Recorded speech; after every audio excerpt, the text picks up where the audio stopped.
my horrible editing. Hi, welcome back. Listen, For the Roses is a masterpiece. Don't kid yourself, people. I don't know why, but this album is like sometimes forgotten because my Joni poster fell. Anyway, it's in between Blue and Court and Spark. Now, Blue is like known as like the first of its kind. It's like the seminal album. Court and Spark is her first foray into like jazz fusion, and it had Help Me, which was a huge hit. But this album is so full of some of her best songs. It's piano heavy, which I love. Her piano playing is so underrated. She's a great guitar player. I'm not saying she's an amazing piano player doesn't take away the fact that she's a great guitar player. But let me tell you that her piano playing on this album is amazing. One moment, please, while I lower the volume just one notch.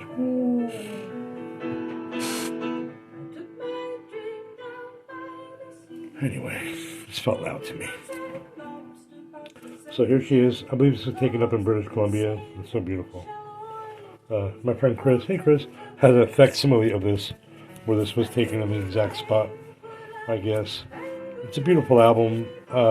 She painted this portrait of Judy Collins, actually. People often mistake it and think it's her. It's not Joni herself, it's Joni's portrait of Judy Collins taking time to smell the roses. This album also pictures a gorgeous picture of Joni's bouteille à l'océan. Alright. Gorgeous. Very brave to put herself out there. Honestly, she was naked in her songs, so might as well be naked on the inner sleeve, and I think that was sort of the point of doing that. Also, to be titillating, I think she said other artists were sort of teasing around it by like appearing in lingerie or like low cut this, low cut that. She's like, I'm just going to show my ass and be done with it. So good for you, Joni. And if I had an ass like that, I'd be on the beach or on the rocks naked too. My only fear is that rocks are slippery. The mushroom patch here is not lost on me. As someone who has enjoyed a psilocybin adventure once or twice. The first song, Banquet, was about how everybody in this world should be equal, but we're not. And banquet is a metaphor for this table that we all sit at. Some get the gravy, some get the gristle. And the rest of it, you can figure out. I mean, come on. We live in a world of give and take so bad right now. So anyway, who let the greedy in? Who let the needy out? Well, as you can hear, Cold Blue Steel and Sweet Fire just started, and it's a song apparently, quote unquote, I don't want to say inspired by, but the lyrics refer heavily to addiction, and at the time she was with James Taylor, who apparently was dealing with heroin addiction at the time, and this song, which is a beautiful portrait, a masterpiece. Just like, again, close your eyes, and I say again because in my other videos, I said, close your eyes and you picture the whole thing. It's just such a, almost scary in ways too, you know. The cold shadows replying money, that like scares. This song's uncomfortably sad because so many people deal with things like this, and I'm going to go right to Bar and Grill because I love this song. So, talk about a story song. I mean, she tells this great story about the waitresses and, their problems, what they're wearing and their earrings. And it's like, it's pretty descriptive and beautiful. I also just like how she sings it. And I like the way she plays on it, too. A couple of the lines here that are just really amazing. So you want to get moving and you want to stand still, but lost in the moment. some longing gets filled, you know. I mean, we've all been there, you know.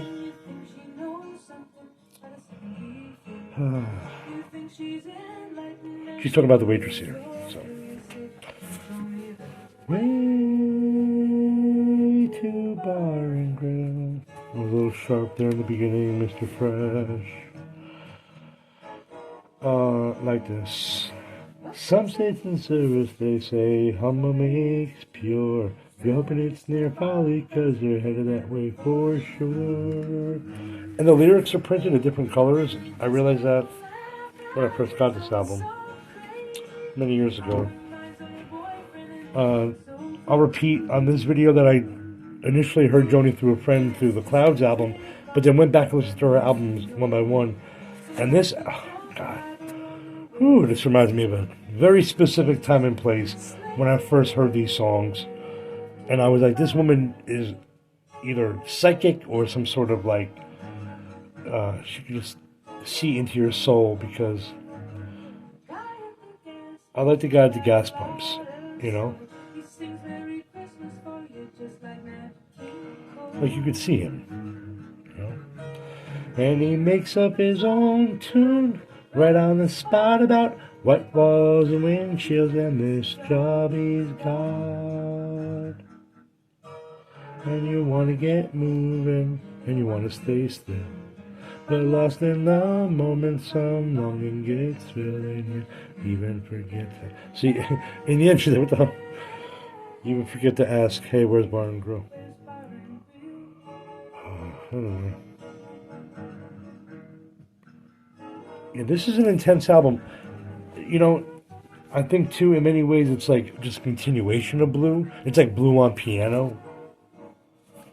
She's in that same mindset. She's real deep, real introspective, you know, lesson in survival, spinning out on turns that get you tough, guru books, the Bible, only reminder that you're just not good enough. I mean, hello. And again, back to the piano. Did we listen to all of Bar and Grill? I don't care, because we should. If this video is longer, it should be, because this album deserves all the attention it should get. In fact, I'm using it as an opportunity to say how much I love this album, because it's just always like, it's like the stepchild to Blue and Court and Spark, and I'm over it. Officially. If you know, you know. Jahida, I know you know, girl.